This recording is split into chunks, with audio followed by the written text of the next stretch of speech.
We're back and things are finally coming together in the X-Men world, as if the writers had finally found their feet. Now, Lorna Dane. Oh, I have her leggings. Not Lorna Jane, Dane. Dane! Wait, why do you have leggings? You don't even have any legs. Oh, well, not my legs anyway. Well, okay, then moving on. Lorna is chillaxing in her apartment with her failing powers when giant robots decide to adult nap her. Sounds legit. Happens all the time. Happened to me twice last Tuesday. But have a look at these guys. Yep, the Sentinels are back and they look like proper Sentinels this time. I'm actually a little surprised that they get their classic look in only their second story arc. But speaking of Sentinel arcs, big shout out to CGL1966, who's been a fan of the channel for a while and has mentioned that this was his big starting point, so thanks mate for coming along on the journey. Let's cut to the X-Men. They're still in Egypt and Havoc is still complaining about having superpowers and that he might kill everybody. Pfft, get over it. I killed everyone I ever knew last Wednesday. Also twice. But to be fair, the second time, I didn't actually know many people because I killed most of them the first time. You were strangely scary this episode. Hey, you created me. That's true. But then I have many life regrets. Anyway, the camel cops turn up and the living pharaoh is all like, hey, these guys destroyed the sacred ruins and stuff, and everybody's like, dude, that was you when you got like all big and started calling yourself the living monolith. And the cops are like, nah, I believe the other guy. And then Alex Summers is all like, achoo, and takes off. Pew Pew Eyes is all like, Alex, kablam, and absolutely destroys everyone. The X-Men get into their land speeder and take off after Alex, who's actually hiding in a cave nearby that just happens to have a Sentinel in it. The X-Men phone in on Lorna, and obviously they had camera phones back then in those days because they can see the apartment's ruined. Iceman freaks out because his girlfriend is missing and takes off with Beast back to New York. And for some reason that annoys this green helmet, fist-clenching dude. Who? This dude. Who's he? I don't know, it's this guy who gets mad when the X-Men split up. Oh, okay. Beast and Iceman get to the apartment and the non-camel cops burst in and are like, hey, what happened here? And Beast is like, I'm out, and goes to jump out the window, but he gets hit by a chair. Fortunately, Iceman is awesome at slip and slides. Not able to find Lorna, they do the next best thing. They watch TV. They watch as Larry Trask, son of Bolivar, claims to have undertaken his father's mission to complete the Sentinel program and capture all mutants. And something watches them as the news is revealed. The Sentinels live once more. Beast and Iceman assaulted from above. Well, this is more like it. Classic Sentinel metal ropey thing. We get a splash page as the two X-Men fight back. Iceman even adopts Silver Surfer mode for a second, but all their attempts at fending off the monster is lost. Beast escapes as Bobby distracts a giant robot, but is seen limp in the Sentinel's hand as it flies away. So, I guess we are leaving a man behind now? Beast calls it into the X-Men. Irrelevant Angel is like, I'm flying back now, and you call me the Avenging Angel. Like, just remember this, he wanted to fly back to America. Meanwhile, Bobby is dropped into Sentinel HQ and finds an unconscious Lorna and a weirdly dressed Alex Summers, who has been dubbed Havoc by Larry Trask.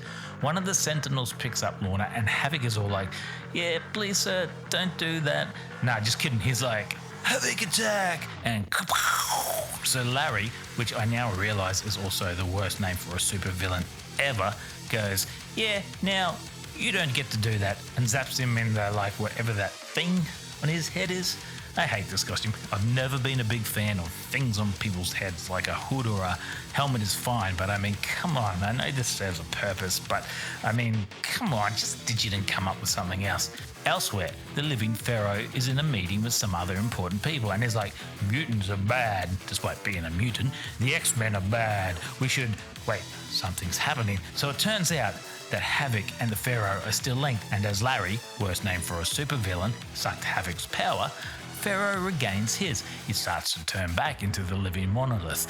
Ultimate power, ultimate destruction. But then 2 Sentinels turn up, goo him, and he shrinks again. Now, remember how Irrelevant Angel was taking off to America? Well, not only does he get picked up by Sentinels, but Token Jean and Pew Pew Eyes see him getting carried away. See, not only did Jean and Scott have time to buy a plane ticket and get on the plane and fly so far that when jet-powered Sentinels pass them, they were already well ahead of Irrelevant Angel. I mean, just so irrelevant. Just get on the plane, guy. Come on. Now, also elsewhere for a random scene, Sentinels barge in on Magneto's base and Mesmero's all like, wow, I can't battle them with my powers. And Magneto's all like, never fear. And Mesmero's like, why? And Magneto's all like, because I'm a Magneto bot and not the real thing. And he falls apart. I hate robot duplicates. They're a cop-out, but I love this scene because it's what the Sentinels are all about. Being everywhere at once, not discriminating against bad guy or good guy, just taking mutants down with cold precision, fear and terror as mutants spend the rest of their lives looking over their shoulders.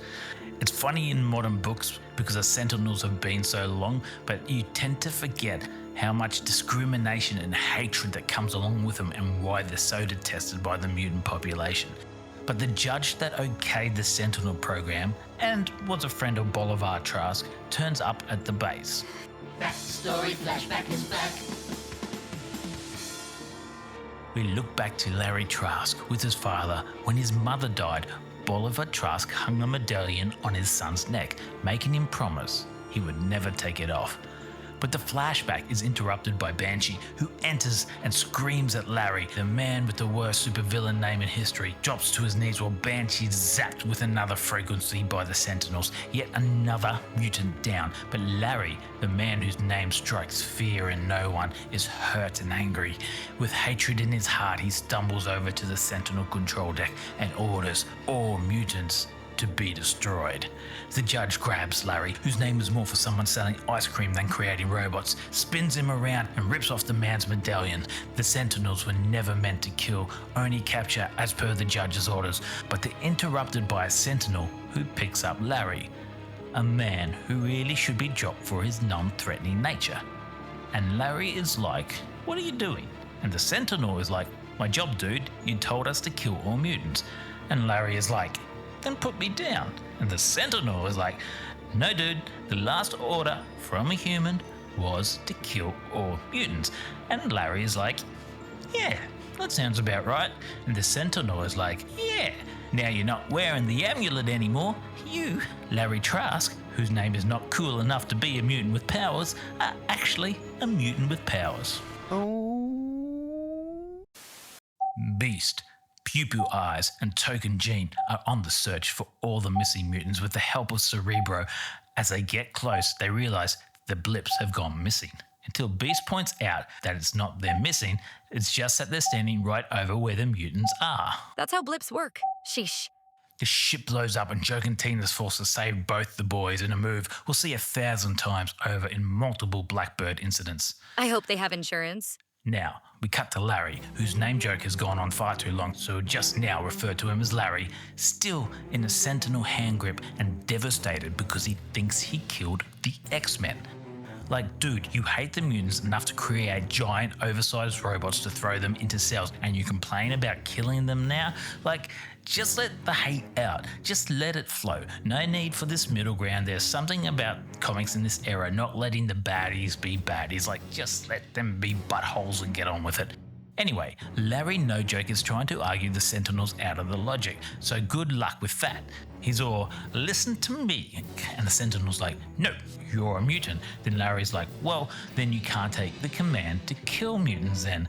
And the Sentinel's like, no, we thought you were human then when you said that. And Larry's like, ah. And the Sentinel's like, sleep now. I mean, hey, ones and zeros, am I right? Hey. I forgot. AI lives matter. Darn tootin'. So we cut to a TV monitor and we see that the Sentinels have also abducted Quicksilver, Scarlet Witch and Toad. And this is what I mean, like the stakes are high here, the Sentinels thorough and the story feels more tied to the world.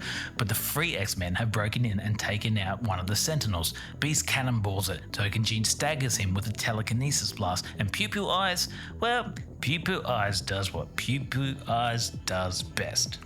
This. Amazing shot and amazing art for the time. It's Neil Adam, by the way, the artist, I mean. Anyway, the three X-Men find Wanda, Pietro and Toad and switch places. Also, the giant flying Sentinel robots get around in giant flying green things. I don't know why, but I found this kind of funny. But as the X-Men have switched places, the Sentinel aren't ready for their particular power sets, kick some more robot butt, before fleeing from a whole horde of them. Larry Trask wakes up in a pod. He sees a vision of the future, which apparently is his power now. He sees Havoc.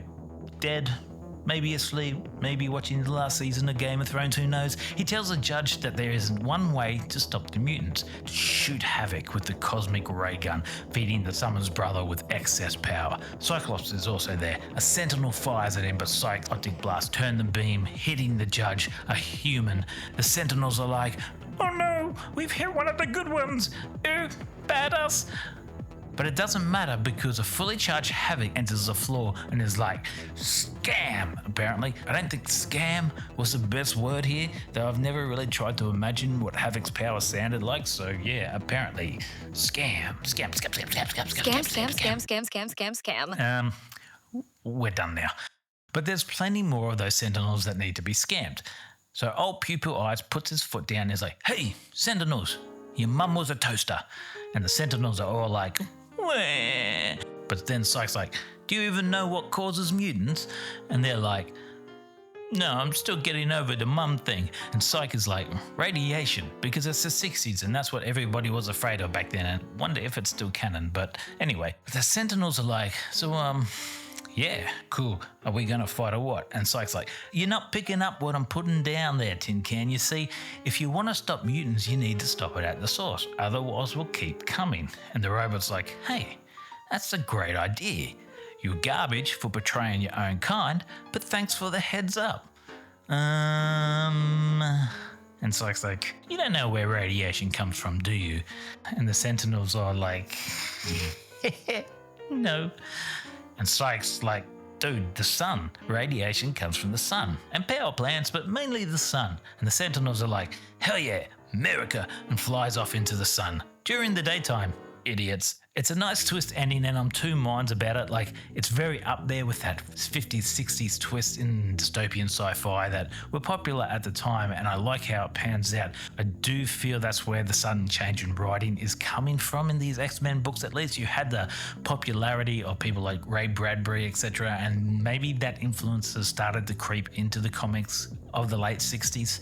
The letdown for me is how easy it is, just a casual conversation from Cyclops, which could really just happen in the first book. They could do that at any point. I don't know, I feel like it would have been more earned if there were some levers they had to pull or they had to hack a Sentinel brain or something, but it's a great dystopian world sci-fi twist, and I liked it, and these issues were great. So yeah, I've touched on everything I wanted to say here already, but there has been an obvious trend upwards in quality in the last few issues of the X-Books, which I think has culminated in what is probably the first real classic X-Men arc over these last three. The Sentinels, their looks, their powers, mutants getting picked up in the street, left, right and centre. Hell yeah, this is starting to feel like the X-Men issues we have come to know and love. It really does kind of feel they finally found what they wanted to do with the X-Men world. On the con side, the dialogue is still a little bit dated, but enough is happening in the issue that you don't mind, and the Magneto robot is just awful. Just awful. There's more than a few people who say to skip the original 5 run, but I think including this 3-parter and the original 3-parter Sentinel run is absolutely essential. See you around. Hey, thanks for listening. If you enjoyed this approach, please like and subscribe for more videos. And remember, if you're interested in reading the full story, the easiest way is to sign up to Marvel Unlimited at marvel.com/unlimited. I need to breathe.